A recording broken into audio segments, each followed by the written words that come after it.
সকালবেলা তো আমার পুত্র মহারাজ এখনও ঘুমাচ্ছে, এত বেলা হয়ে গেছে যে এখনও ঘুমিয়ে যাচ্ছে। তার ঘুম আর ভাঙে না, যতক্ষণ না একটা বকা খাবে ততক্ষণ পর্যন্ত সে ঘুমাবে। তবে রাত্রেবেলা সে ক্ষণ জেগে থাকে, কারণ তার গল্পের কোনো শেষ নেই।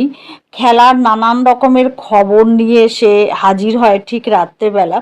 আর আমি এই কাজের ফাঁকে ফটাফট করে রান্নাগুলোও করে নিয়েছি। আজকে আমি বোয়াল মাছ রান্না করেছি, ফলি মাছ রান্না করেছি, দু রকমেরই আমি আজকে রান্না করেছি। আমাদের জন্য বোয়াল মাছ করিনি, আমাদের জন্য ফলি মাছ, আর ছেলে মেয়ের জন্য বোয়াল মাছ। আর একটু রান্না বান্না করে একটু যাচ্ছিলাম ব্যানার্জি হাটে।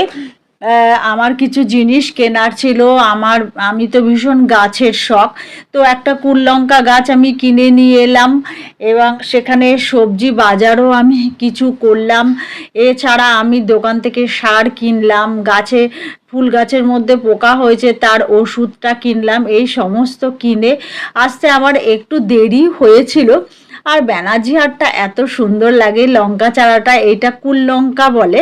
আর এই দেখো সার দেখতে পাচ্ছ তো, আর একটা দেখতে পাচ্ছ ওটা হচ্ছে তোমার গাছে পোকা হয়েছে না, হয় গাছের পাতাগুলো পুরো ঝাঁঝরা করে দিচ্ছে, সেই জন্য আমি এই ওষুধ এনেছি।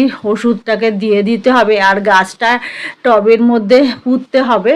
তো আমি এমনিতেই লঙ্কা গাছ আমার এনেছি, কারণ হচ্ছে হনুমানের উৎপাত এখানে প্রচুর, তো ওই জন্য কোনো ফল বা কোনো গাছ লাগাতে পারি না, শুধু ফুল গাছই লাগাই। কিন্তু লঙ্কা যেহেতু ঝাল জিনিসটা হনুমানে খাবে না, সেই জন্য আমি এখানে আজকে লঙ্কা গাছ কিনে নিয়ে এসেছি। দেখি তো এবারে হনুমান কি করে।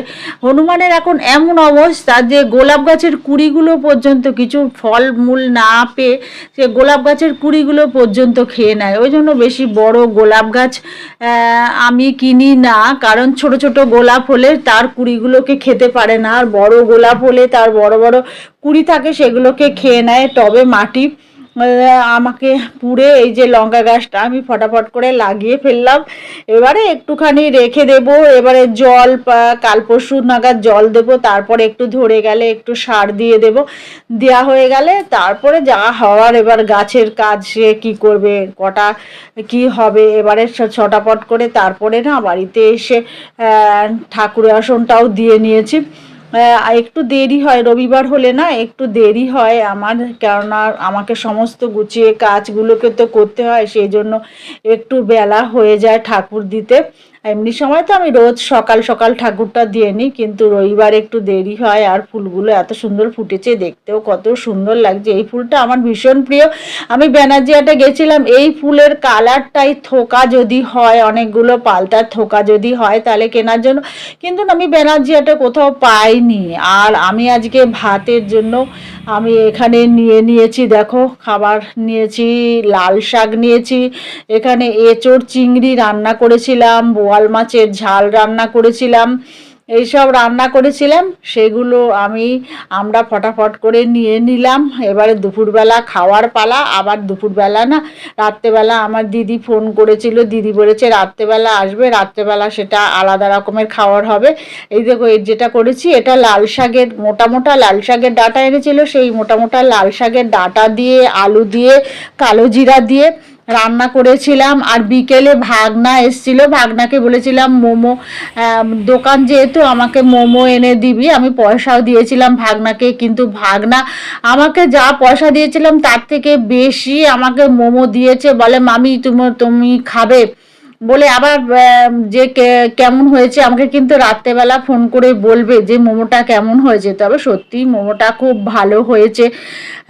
তো এমনিতেই আমি মোমো খুব একটা খাই না, তবে সস দিয়ে আমি খেয়েছিলাম, জলটা স্যুপটা দিয়ে আমি খাইনি, সসটা দিয়ে খেয়েছিলাম, আমার মোটামুটি ভালোই লেগেছিল। আর ভাগনা বাড়িতে ও এসব বানায়, তো এটা এত সুন্দর।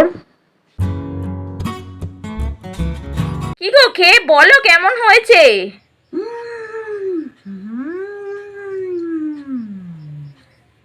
দারুণ লাগছে। দারুণ হয়েছে, দারুণ। একটু সসটা নাও। পেট বলছে না, থামো। মুখটা খুলতে হবে ওপরের।